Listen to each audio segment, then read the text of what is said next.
What's up, folks? We are back out here at the Jackson Park, and we are gonna try to catch some more trout. This is fun. Haven't done this in a while, and I've been able to do it like twice in a real short period of time. We got a bunch of rain last night. We probably got about an inch of rain. It's actually Christmas Day, and the lake is up. It was already a little bit stained, so I'm got a feeling I'm looking at it now down here, and it looks like it's quite a bit more stained today. There is a little creek that runs in, so what we're going to do is we're going to fish a float indicator rig, so a jig with an indicator, and we're going to take advantage of this current that's flowing in, this fresh water. It's going to be off colored. A lot of times these trout will swim towards that current and kind of set up. So we've only got about an hour to fish. I snuck away Christmas again in between one set of gift wrappings and moving on to an excess of food and some more gift unwrappings. But we're gonna do the indicator rig, and I'll show you how I'm rigging that up. And this is something you can do with a spinning rod too. So crappie rod, 4-pound test. It's just a strike indicator and a little marabou jig. So let's get after it.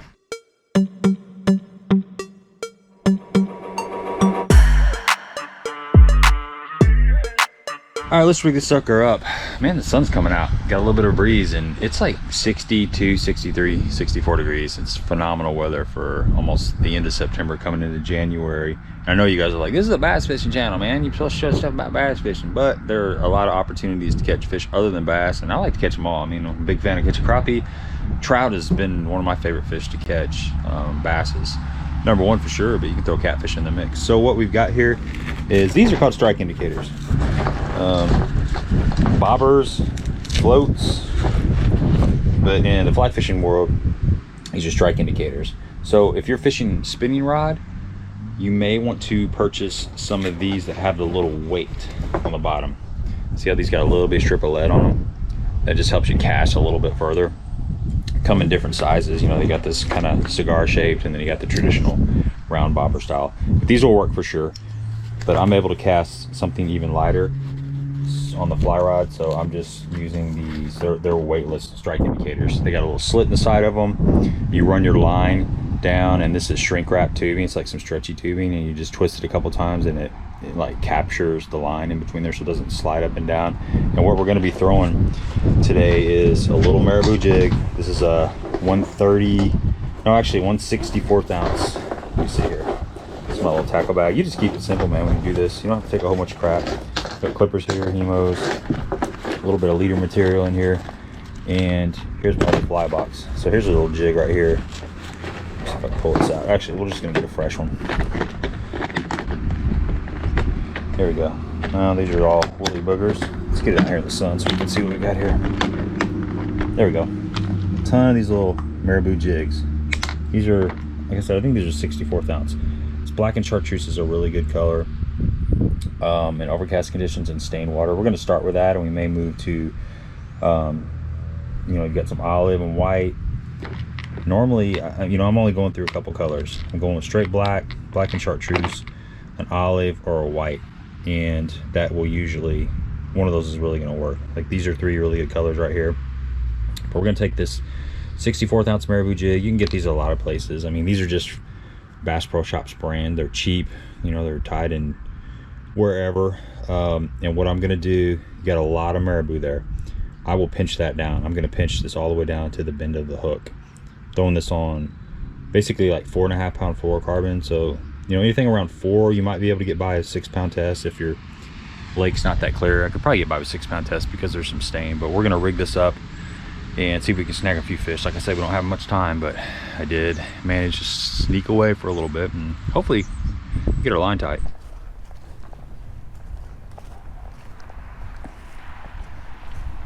You can see we got a pretty good wind here. Wind's blowing out the south a little bit. You can see this culvert right up here.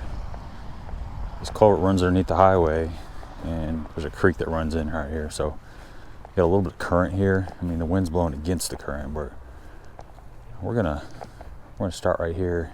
This water's got some really good stain to it. And I guess it's good. Trout usually like clear water, but throwing this little black jig, and we'll see if we can get bit. We'll know pretty quick. This is a good little area right here. It's kind of a creek channel, kind of comes along here. It's not very deep, you know, the creek channel is only about a foot deeper. than the rest of this. And it's kind of flat out here. Probably talking like 5 foot of water out in front of us, maybe probably about 5. But we're gonna drift this little jig around out there and see if we can snatch it up a couple. It's kind of hard to cast against this wind. I just do a roll cast. We got trees behind us, and a roll cast is quite a bit safer. So you just get you a little bit of line out there, and you just roll it out there. It's called a roll cast. It's pretty straightforward. See if we can snatch us up one. Really got to watch that indicator. Typically they don't really pull it under really hard. I mean, sometimes they do, but a lot of times you just see it kind of move. Just a little bit of touch. It's a little bit tricky when it's windy like this. You gotta really focus on it. A lot of times after I'm fishing this indicator for a day or so and I'm trying to go to sleep, I keep seeing this little chartreuse float drifting through my mind over and over and over. Especially if you're fishing on a river or something. We're gonna make probably 4 or 5 casts in this area, and then we'll just slide down another 10 foot. And I know there's got to be trout in this area. A lot of times it's figuring out how deep they are too with this indicator. You might have to make some adjustments on the indicator. This wind's really blowing. Now look, here's a little trick about trimming these jigs. 64th ounce marabou jig. You don't want to take your scissors and just cut it off. That just looks too unnatural. So I will just take my thumb and my forefinger and pinch right there at the bend. And you're just gonna pinch this marabou off, and I'm just letting it fall. This is natural, these are chicken feathers, so I don't feel like I'm littering by just kind of letting this go into the atmosphere. But you just want to pinch it off. It keeps it kind of buggy looking. See how that's a little more buggy looking? It's not so uniform. If you just chop that off, it's like a straight edge. But I want to get that down pretty tight to that bend of the hook, because these trout, if you leave it too long, they may not even touch it. But if they do show some attention in it, a lot of times they'll just come up and grab the end of that. They're pretty finicky. I mean, they've been pressured quite a bit. They've been in here for 2 months almost. A lot of people have been throwing at them. So downsizing a little bit. Trout like little stuff anyway most of the time. And kind of shortening that area. It's similar to like when you're bed fishing for bass. You want to get that hook as far as you can back towards the pinchers. Just give them less plastic to grab and more hook. We're doing the same thing with this jig. So it looks about right. Definitely downsized it. Now let's tie it on, see if we can catch some fish. It feels like I should get a bite right here. Sometimes the stained water turns them off. There's one. Pulled it under and he dropped it. Being finicky. Just saw my float go under slightly. A little bit late on him. Let's see where he's at. He's in that shadow. There's a little shadow of a tree right there. Sitting right in that shadow. So they're biting light. We've had 2 bites. Been late on the draw. A lot of times, there he is, got him. So he's getting ready to say, a lot of times they'll come back and grab it, and that's exactly what happened. Instead of pulling it in, I just let it drift. And that fish came back and grabbed it. Pretty sure that was the same fish. So there we go. Caught us one. Pretty trout. Pretty trout. Okay. It's a good sign, 3 bites and not very many casts. And I don't have a net. A lot of times in the winter I'll have gloves on and you can really grab them. These trout have little teeth on them. Not like a bass. So you gotta be a little bit careful. And they do not quit splashing. That's a female. She got a little mouth on her. Let's see. I have to break my line. Light line, they start thrashing around. There we go. Oops. Come on. Oh, quick release. Got off. There she goes. It's a good sign. Let's try to do that again. I don't really mind when they get off like that, because it keeps me from trashing my thumbs. So they got these little bitty teeth, and they're like sandpaper. They will chew you up. I did tie a loop knot. Just give that bait a little bit more freedom. I've been playing around with a loop knot a lot. And it does make a difference sometimes, especially when the fish are kind of finicky. All right, let's get out there again. I think there's probably another one out there. A lot of times they school up, especially in these ponds. You get little pods of 5, 6, 7, 8, and it's not uncommon to catch. Oh hell, you can catch 10 in one spot if they're really schooled up out there. I mean, I've sat in one area and caught like 20, over an hour and a half, and they're really biting good. Just basically making the same cast, same drift. Once you figure out what bait they want and you figure out what depth they're sitting in the water column, you can usually catch multiple in the same area. There's another one. I missed him. So there's definitely multiples out there. That was in the same exact spot, guys. The thing that's cool about wind is you just let it drift.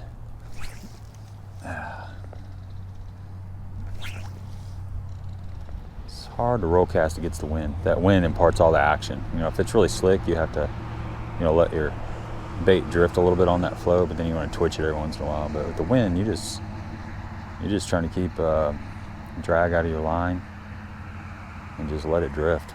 The wind kind of does all the work for you. There's one. Oh, I missed him. That's good. Good sign. Yeah, he took it under. I don't know how I missed him. So we're going to throw right back out there again. One thing you don't want to do is you don't want to fish your bait under the trout. You want to have it, ideally you want to have it about 6 inches above the trout. But if it's under them, they're not going to go down most likely and pick it up. So kind of got to figure out, most of these fish just spin. When the water gets really cold, they do have a tendency to get really tight to the bottom. And then, that's where if you're fishing an indicator, you want to fish it really deep, or a lot of times I won't even fish an indicator. I just strip something really slow along the bottom. I've got to tighten this back up. Our line kind of came out of it a little bit. This front's kind of pushing through. There was a little bitty rain shower, and then the sun came out, and there's a nice little rainbow behind the house. It's really pretty. It's God's way of saying hello. Merry Christmas. All right, we're gonna go right in this culvert. I'm gonna slide down next to this culvert. Got a lot of current coming in. Let's see if I can get one to bite down there. Don't have a lot of time. Yeah, that water looks nasty down here though. It might be too dirty for them. Let's see. Got a lot of crap in the water.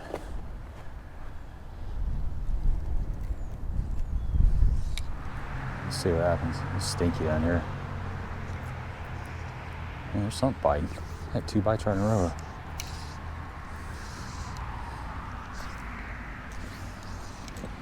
Might be bluegill, I don't know. Had 2 bites right here, just instantly. There he is. We found him, boys. Trout. Right here, we moved down here in this current. Got this culvert right here, see? And I made 3 casts and got 3 bites. Just quick. So they're piled up right in here. Could catch a few right here real quick. Let's see if I can grab this one and show it to you guys. There we go. Go, little trout. Got that jig.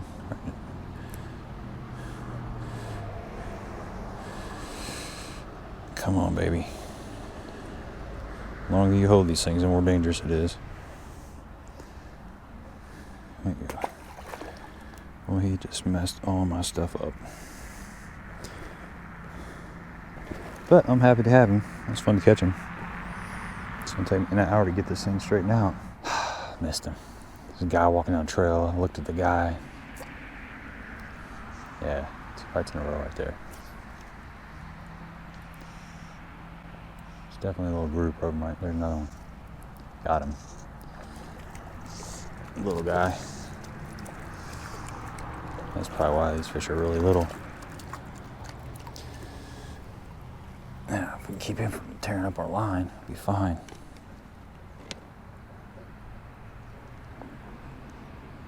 Little feller. Little feller. There we go. Here we go. Let's see if we can catch another one here. Still got about 5 minutes. Wind's starting to pick up. I mean, heck, I've had a bunch of bites here. Last bite's kind of right. That's not it. Be over in that area somewhere. God. Missed him. Pulled it under. Man, there's a bunch of fish right here. I've had 5 or 6 bites. Keep missing. The thing is they're just continuing to bite. I just gotta get a hook in them. They are pulling it down and letting go.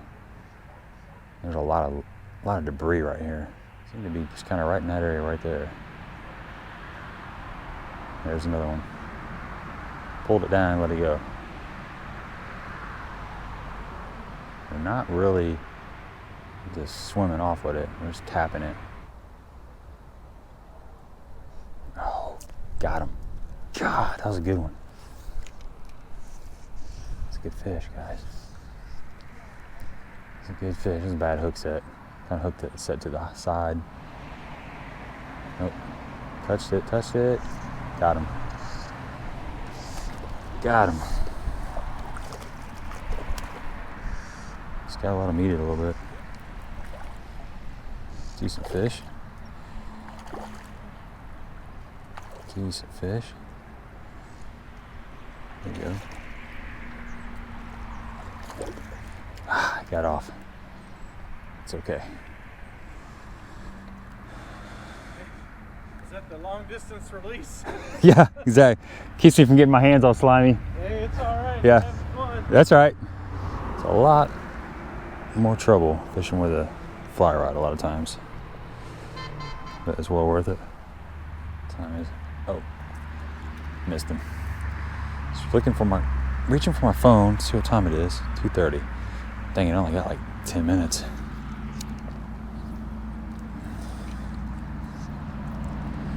Catch him up. Got 10 minutes. Enough for about 5, 6 more casts. There's his bite. Take it. Got him. Missed him. They are freaking piled up right here, guys. They're piled up right here. All right, come on, baby. There he is. Take it. Come on, fish. There's a little group of them right here. Come on. 2 minutes. 2 minutes. There he is. Come on. Got him. Got him. Better fish.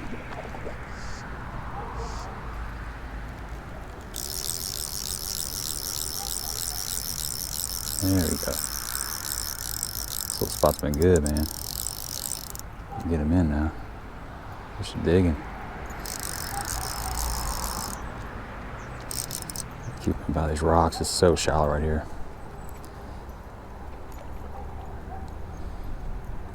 These fish are so strong. This little loop knot seems to be holding up though.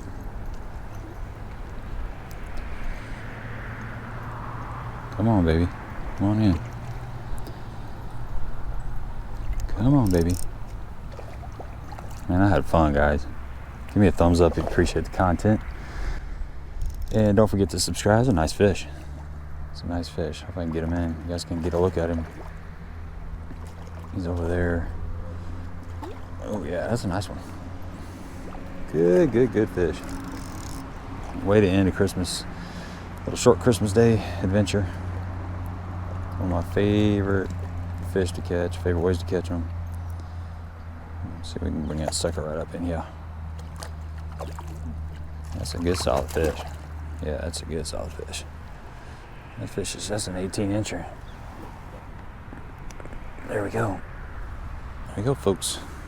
Good fish. Hey, until next time. That's fun. That is fun.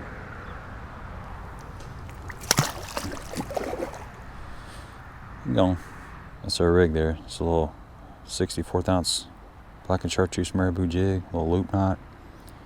Basically like 5-pound fluorocarbon and a little strike indicator about 3 feet above the jig. And that's what caught him today. It was fun. Time to go open some gifts and eat some more food. You know what we got here is we've got this culvert. There's a sidewalk right here, this little walking trail. We got a highway right here. This culvert coming in. And you can see how nasty this is. There's all kinds of leaves and debris. These fish are sitting right out here, and they're just picking up all the bugs and worms and stuff that have been washed in from the rain overnight and actually all through the morning. So they're just sitting out in this area, and you just drift that little black jig through there, and you know, it's fun. It's good times.